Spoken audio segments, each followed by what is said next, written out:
Valley of flower पहुंचने के बाद हमें ऐसा लग रहा था मानो हम किसी जन्नत में आ गए हों। चारों तरफ रंग बिरंगे फूल, उन विशालकाय पहाड़ों के बीच मैदान में फूलों के बाग देख ऐसा महसूस हो रहा था मानो हम खुली आंखों से सपनों की दुनिया में चल रहे हों।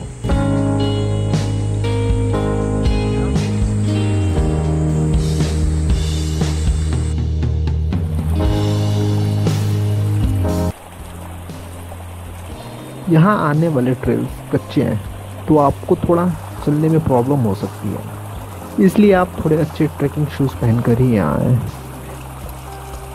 यहाँ आने का सही समय जुलाई एंड से सितंबर मानसून सीजन में ही होता है, क्योंकि बारिश के बाद फूलों की घाटी पूरी तरह खिली होती है। यह 3500 मीटर से 3600 मीटर तक के सी लेवल पे वैली ऑफ फ्लावर बना हुआ है। यह घाटी 8 किलोमीटर लंबी और जिसको पूरी तरह घूमने के लिए आपके पास कम से कम 8 से 6 घंटे तक का टाइम होना जरूरी है। आप ऋषिकेश से गोविंद घाट 8 घंटे में बाई बस या प्राइवेट कैब से आ सकते हैं। यहाँ गोविंद घाट में आप नाइट स्टे करें, फिर नेक्स्ट डे अर्ली मॉर्निंग आप गोविंद घाट से घनघरिया के लिए ट्रैवल स्टार्ट कर सकते हैं। गोविंद घाट से घनघरिया 15 किलोमीटर है, जिसमें से आप 4 किलोमीटर वाया जीप ट्रैवल कर सकते हैं। फिर 11 किलोमीटर वो ट्रेवल रूट खत्म हो जाता है, तो फिर आपको वो ट्रैकिंग करके ही जाना था। ध्यान रहे गोविंद घाट से 2 बजे के बाद एंट्री क्लोज कर दी जाती है, क्योंकि शाम के वक्त यहाँ जंगली जानवरों का भय रहता है। यहाँ अक्सर ब्लैक बेयर, स्नो लेपर्ड देखने को मिल जाते हैं।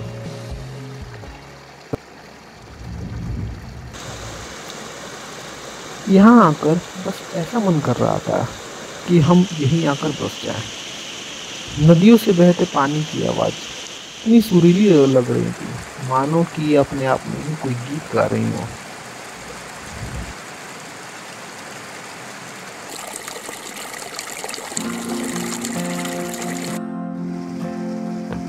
शाम तक घनघरिया पहुंचकर या तो होटल कर लें या फिर वहां पे गुरुद्वारे में स्टे कर सकते हैं। फिर नेक्स्ट डे अर्ली मॉर्निंग आप 6 से 7 बजे के बीच में वैली ऑफ फ्लावर के लिए ट्रैकिंग स्टार्ट करते हैं। यहाँ 7 बजे के बाद फॉरेस्ट डिपार्टमेंट का चेक पोस्ट खुलता है, जहाँ से आपको रजिस्ट्रेशन करके ही आपको ट्रैकिंग के लिए परमिशन मिलेगा। यहाँ रजिस्ट्रेशन के लिए 300 रुपये चार्जेस लिए जाते हैं पर पर्सन।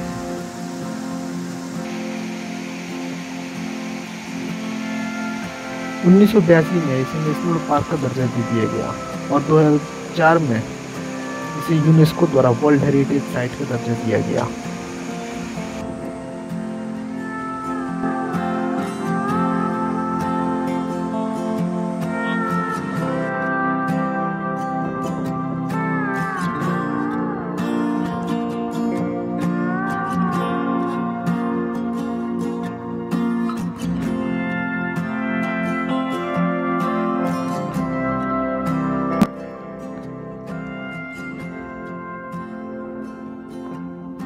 नवंबर से फरवरी तक यहाँ की नदियां बर्फ की चादरों से ढकी रहती हैं।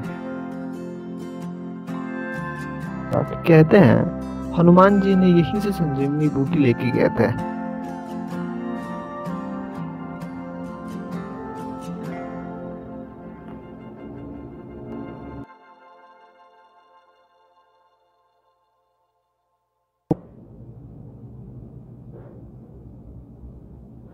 प्रकृति के इन नज़ारों को देख ऐसा लग रहा था कि यहाँ इतनी खूबसूरती, इतनी शांति है, और हम लोग 2 से 4 रुपए कमाने के चक्कर में अपनी ही लाइफ को स्पॉइल कर रहे हैं।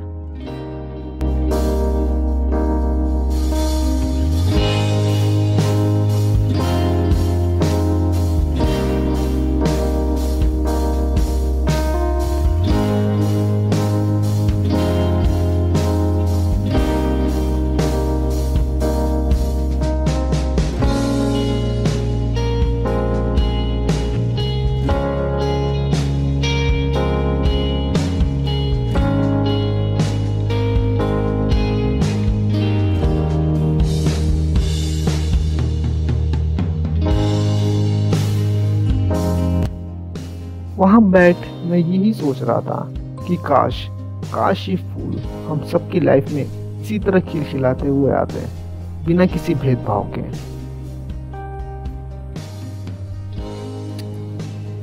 यहाँ आकर प्रकृति के इन खूबसूरत नज़ारों को देख मुझे बहुत कुछ सीखने को मिल रहा था।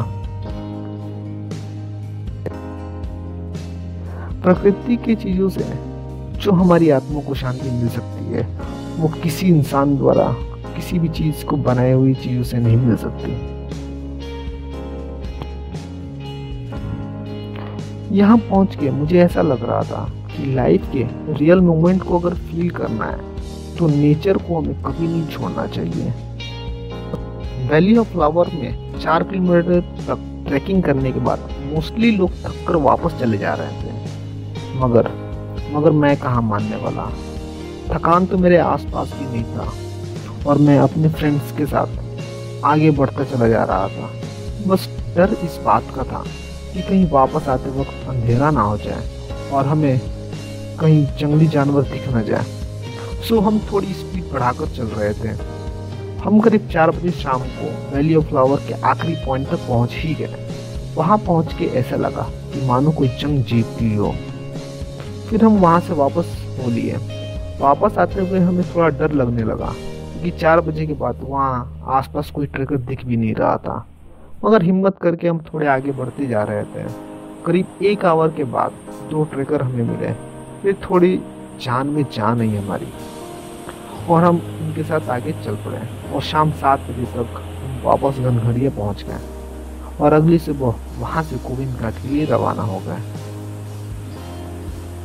वापस आते हुए मैं बार बार पीछे मुड़कर यही देखता और सोचता कि काश जिंदगी में आगे बढ़ने की होड़ न लगी होती तो आज मैं यहाँ से वापस न जाता।